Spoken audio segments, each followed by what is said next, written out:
आज हम पढ़ेंगे कार्बोहाइड्रेट। कार्बोहाइड्रेट प्राप्त कैसे होता है।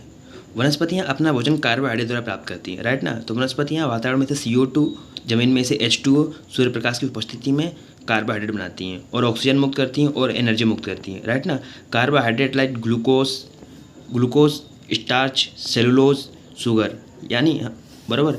अब कार्बोहाइड्रेट का उपयोग कहाँ होता है। कार्बोहाइड्रेट का उपयोग होता है भोजन में और कपड़ों में और फर्नीचर में, घर के फर्नीचरों में, राइट ना। अब कार्बोहाइड्रेट के कितने प्रकार हैं। 3 प्रकार हैं। कार्बोहाइड्रेट के 3 प्रकार हैं। पहला है मोनोसेकेराइड,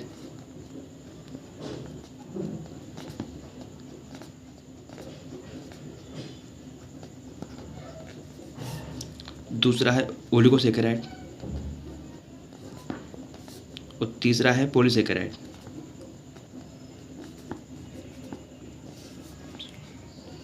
बराबर ना। मोनोसेकेराइड किसे कहते हैं।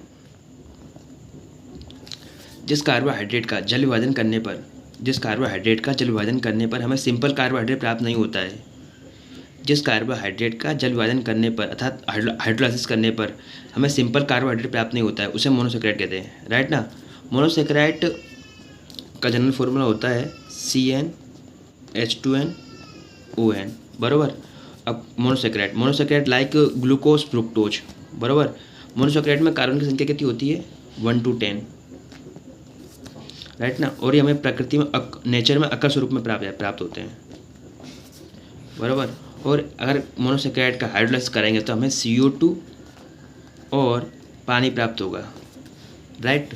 और मोनोसेकेराइड यह वाटर सोल्यूबल होते हैं और ये स्वीट होते हैं, टेस्ट में स्वीट होते हैं, राइट ना। अब आएगा ओलिगोसेकेराइड के कितने 3 प्रकार होते हैं। ओलिगोसेकेराइड के 3 प्रकार होते हैं। पहला डाइसेकेराइड,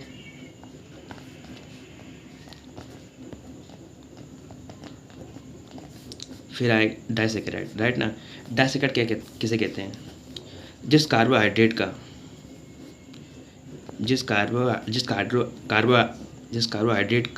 हाइड्रोलाइसिस अर्थात जल विभाजन करने पर हमें 2 मोनोसेकेराइड प्राप्त होते हों, उसे डाइसेकेराइड कहते हैं, राइट ना। डाइसेकेराइड लाइक शुगर, लैक्टोज, मेल्टोज, बराबर। डाइसेकेराइड का जनरल फॉर्मूला है CnH2n2-2ON-1, बराबर। अब आएगा ट्राइसेकेराइड।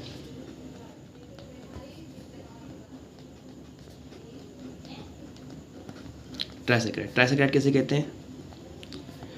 जिस कार्बोहाइड्रेट का हाइड्रोलाइसिस जल विभाजन करने पर हमें 3 मोनोसेकेराइड प्राप्त होते हों, उसे हम ट्राइसेकेराइड कहते हैं, राइट ना। ट्राइसेकेराइड लाइक रेफिनोस, बराबर। अब ट्राइसेकेराइड का जनरल फॉर्मूला होता है CnH2n-4ON-2, बराबर। अब आएगा टेट्रासेकेराइड। इसका एक एग्जांपल मैं दे देता हूँ, मुझे इसका भी दे देता हूँ एग्जांपल। C12H22OnO11, बराबर। C अपन ने यहाँ 12 माना, 24 में से 2 घटाए 22 बचे और 12 में से घटाया 11। ये होता है शुगर का, मतलब ये एग्जाम्पल है, बराबर। अब इसका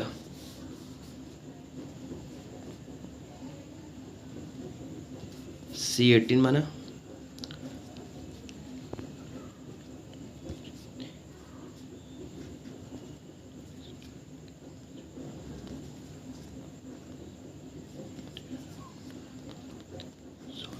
ये हो गया रेफिनोस का, बराबर।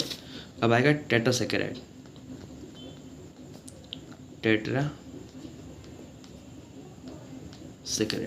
बराबर। टेट्रासेकेराइड कैसे कहते हैं।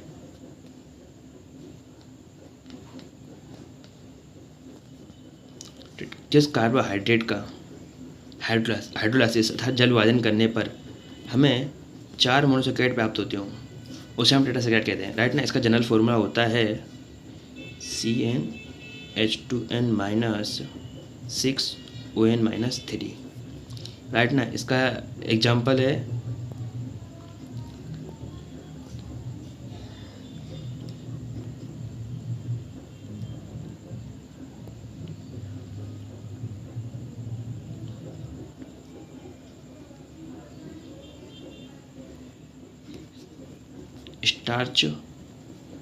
स्टार्चियोस,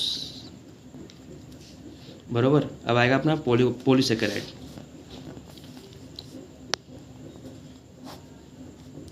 जिस कार्बोहाइड्रेट का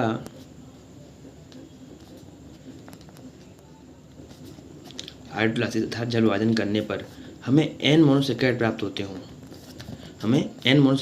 उसे पॉलीसेकेराइड कहते हैं, राइट ना। पॉलीसेकेराइड यह हमें प्रकृति में अमरफस स्वरूप में प्राप्त होते हैं, राइट ना। पॉलीसेकेराइड यह वाटर में इंसोल्युबल होते हैं, अर्थात टेस्ट में स्वीटलेस होते हैं, अर्थात शुगरलेस होते हैं, बरोबर।